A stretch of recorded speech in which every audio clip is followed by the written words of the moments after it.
Hello and welcome to another episode of Father and Joe. I am Joe Rockey here with Father Boniface Hicks.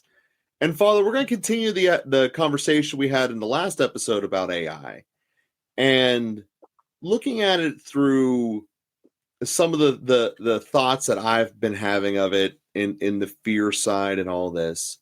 And one of the questions I had that just flat out was confronting the fear narrative. And I got to tell you, I'm not really sure that I have an answer to this question, but this is an observation that I had. It's really a counter question to the fear.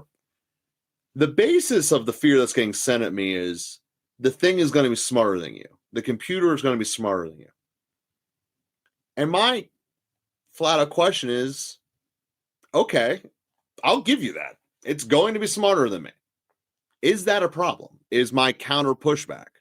There are plenty of things out there that are machines that are stronger than me. My car can go from here, run nonstop, unless I fall asleep, for 380 miles and get me across multiple states in a couple of hours. I couldn't physically do that myself. No one thinks that's a problem.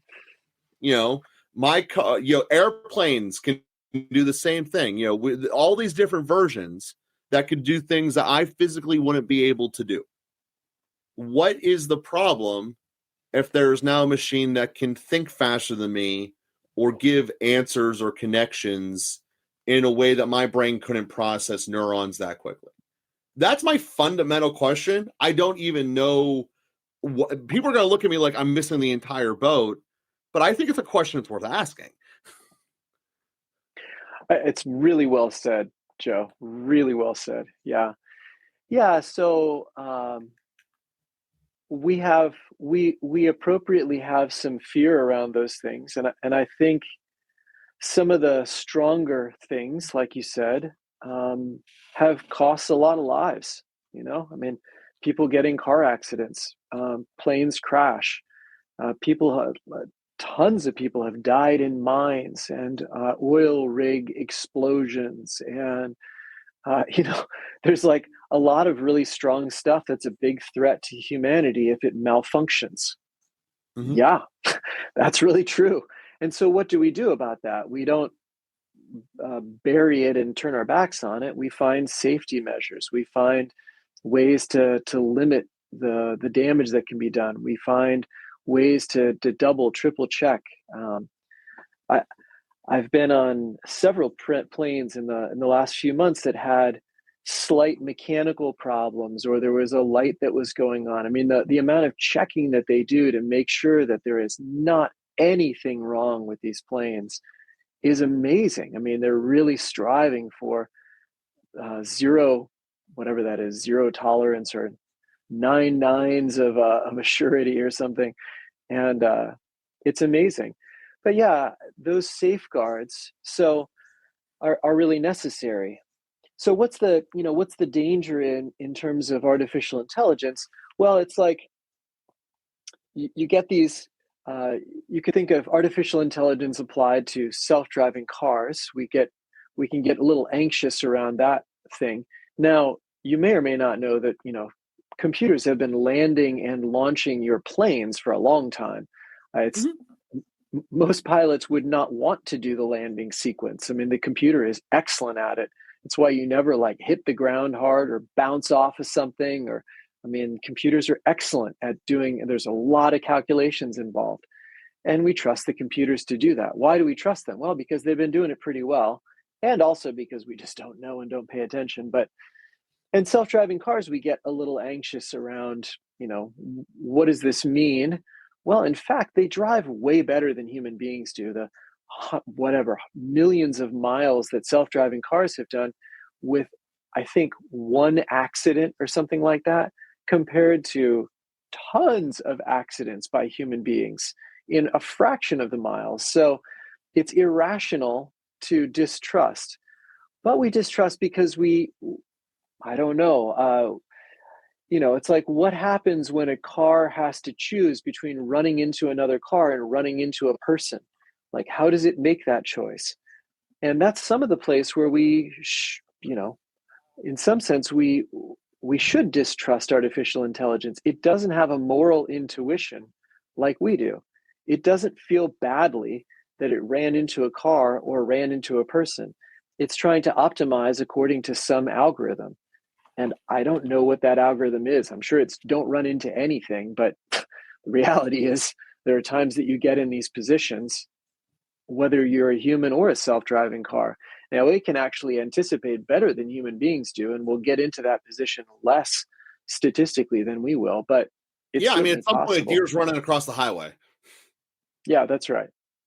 You got to hit the deer or you got to hit the car next to you. You know, do you swerve, you brake, you're going to hit the deer anyway, you know, anyway. So there are unavoidable problems, and we have some anxiety around, like, well, how is it going to decide what to do? Is it going to whatever? It's less damaging to the car to hit the next car rather than to hit the deer. And so is it going to hit the next car? It's going to protect the driver more to hit the next car than to hit the deer. So it's, you know, anyway, it's like, how does it make some of those decisions? That's a fair question. And then, because we've turned over so many things to artificial intelligence, you know, again, like autopiloting planes or autopiloting cars, but also autopiloting a lot of our power systems, autopiloting a lot of things on the internet, a lot of automatic checks, a lot of, you know, I don't know, weather systems and automatic alerts. And there's a lot of automatic stuff that's out there.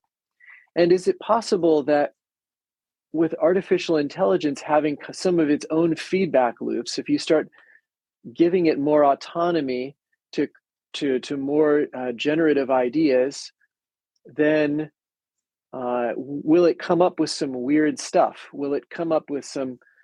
Will it start to take over in some strange ways? Will it start to optimize around? Well, it's worth asking how we optimize already. Frankly, you know, it's like, if you have to cut power for some reason, do you just accept that, well, some of the poor might suffer even tremendously because we had to cut power in this circumstance, or we have to reroute the internet, we have to cut lines, or we have to, you know, schedule this kind of maintenance? Do we don't do it if big pharma has a problem with it, but we do it if mom and pop drugstore has a problem with it?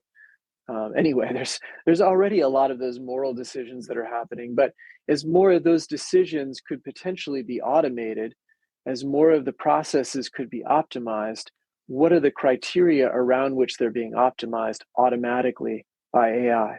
That's a fair question.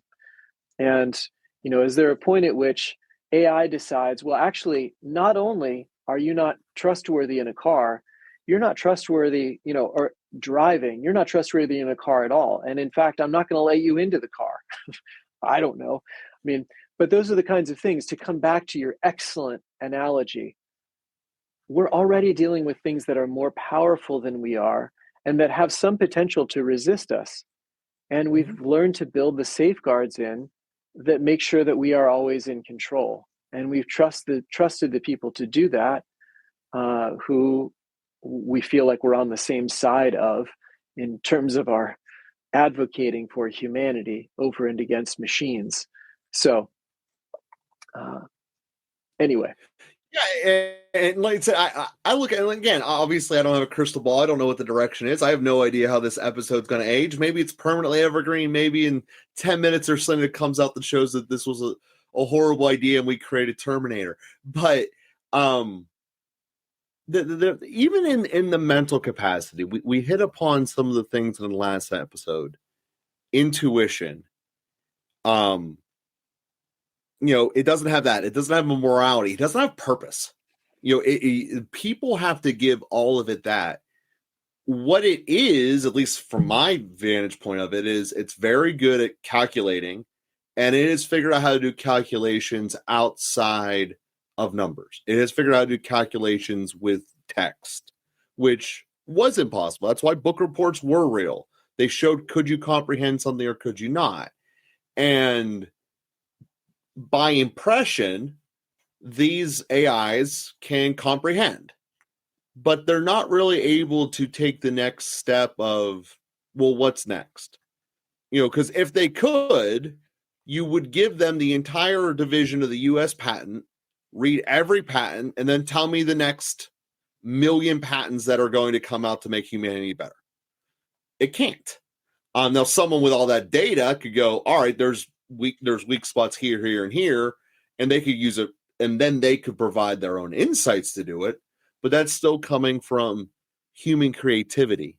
So I actually push back against the concept that it's going to be superior than your complete brain. I think in some areas it is going to be better. But at the end of the day, that's how every team is built. You don't need every single player on your football team to be 380 pounds, or else no one's running the ball to score a touchdown. Or if every single person on your team can run a 4.3 and they're 180 pounds, no one's able to block anyone, and you're not going to get any yardage either. So our brains have so much capacity to do more, to have emotions, to have feelings. And none of this has even touched upon the element of the soul yet. So I look at all of this and say that, all right, cool. It's a really good calculator. It proves that I never really did need to learn and pay attention to spelling class back in the day. And then, not to mention the fact that texting has changed how every word matters anyway. But that's a digression. The point is that tools are here to help us. And just because this one can talk back to us, what's the difference? I mean, a lawnmower talks back to you when you don't give it gas.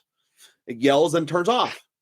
I mean, think about it. This is just a different way of it talking back to you. You didn't tell me what I wanted to hear, so I give you a bad answer. Okay. Put water in a lawnmower, see what happens. It's not that much different, really, when you look at it from that capacity. But I also understand from a human perspective, there is a reason that dramas get made, even though they're less profitable than comedies or action movies, because they're easier. It's easier to play on someone's negative emotions than to build up their positives. And I get that that's part of this AI thing going out there. And don't get me wrong, I'm in the process of writing a book that's saying that AI is not the ultimate solution and that there is problems to it. But most of them are with the way we're using AI to replace people than to use it to help people. And that's part of all these conversations that where this is coming from. Yeah, and I think another real concern about AI is the degree to which it can imitate human responses. And I think where there is a malicious intent to deceive, AI can be really good at deceiving. So it's one thing to deceive your teacher about doing the homework, about doing the book report. It's another thing to deceive people through text interactions or even video or voice interactions. Certainly the manipulations, Pope Leo has said countless things that he never said at this point. And the kinds of forgeries around famous figures, and whether in video or in audio, and then again presenting ourselves to someone else in video or audio or text as someone that we're not, the capacity to deceive, because the problem is we've built so much trust around, I get a text message from you and I believe it's from you. I've learned to do that. I'm sure the first time the text messages were sent, we're like, what? What's going on here? Could this really be? Did you really send me this? Oh, check this out. We almost do it in person first and watch you type the letters and send it before I start to trust, like, oh, it actually communicates what you type into it. And then we've really come to trust a tremendous amount of communication that happens without the verification of fingerprints and retinal scans. And, I don't have to look you in the eye to believe that you communicated to me. But now I do more so. I need to validate things that I've gotten used to not validating. So I think that is another area of real concern. That's a completely valid and real one. I mean, it can synthesize any person's voice out there. I mean, there's enough content of just from us on this show, let alone us doing other things, that it can have us say anything with our appropriate reflections. And that's just from us doing a podcast designed to help people. It could go out and have us say anything, which is a very scary thing when it comes to times about elections and stuff of that nature, or really any mass movement of trying to get people to do actions. And I do believe that is going to be a thing that people have been working on before. This is one of the chapters I've already written as far as people's priority list of how are they spending their mental resources. Each generation compared to the one prior to it, going all the way back to the 1900s, has spent more time on validating the truth than the generation before it. Just now we're at spots where we're accelerating exponentially because of how much more I need to pay attention. If one of the big stories in the early 2000s was a very famous football player, or at least college football player, was dating someone that wasn't real and didn't know it. And it became a huge national story. And nowadays, you're on a college campus, that's radar up 24/7. And it's not even something like there's built-in systems that you have. But at that time, people who were like older than 35 just couldn't grasp the core concept. And everyone younger than 25 was like, yeah, this is just, everyone knows, like, you're an idiot. Like, how did you fall for this? And it's just, these are things that we're spending our human abilities on differently, which is one of the great changes of the adaptivity of people. You can't go and look at this fruit tree I have outside is going to be the one that comes 10 years later is going to be different than the one that's growing right now. It's basically going to be the same, but our kids are going to be radically different than us. And I think that in and of itself is what some of this fear is. But anyway, I'm sorry for going down a rabbit hole there, but that nefarious stuff is very real and very scary, especially when we start talking about history. Yeah, no, the Russians sure. tried doing this during the Cold War. Yeah, that's right. And it's much more possible to do it now. And so, again, at a friendly level, how much does that impact us? But, it's so, and again, it could be for the benefit of a little greater skepticism around these things. I think we tend to have a bit too much naivete, which is why phishing scams work at all. We tend to believe emails. We've had to learn the hard way that we can be cheated out of these things. I understand that there are now counter movements of hackers who are catching people doing phishing scams and then turning them into the cops. So there's like some sort of white hat operations. Somebody was telling me you can watch these things on YouTube. Hackers will break into these, scam call centers and things like that, which cracks me up. So anyway, I think a little bit more a little more care around what is real is not a bad thing for us to have, and maybe to value that much more our personal interaction, our in-face interaction, and to really build up those relationships and be a little more careful about how much we allow ourselves to be represented through digital versions of ourselves. Yeah, and this is one of the thoughts that I have in general with that final statement you have is I'll leave this for our homework assignment for people to think about moving forward is bringing us back to what is real, and all of us having to sit back and really think about that. And for me, I view this as a tremendous opportunity for the church, as everyone is going to have to consciously go with what is real and what should I prioritize. And very quickly, in a concrete way, it comes back to relationships with those you matter the most with, and the church firmly putting its flag in the ground, or whatever the analogy is that we really help with that. If you do your relationships the way in which we teach it, you will have a better life. Hey, pay attention.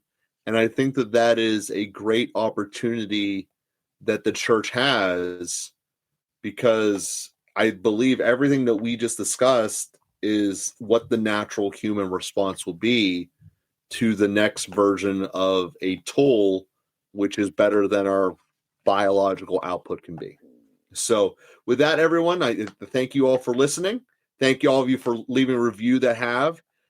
Last month, we hit our second highest month ever, and our third highest month was the month before that. So we thank everyone for helping share us, leaving the written reviews. You guys are doing a fantastic job, and we will be with you again next week.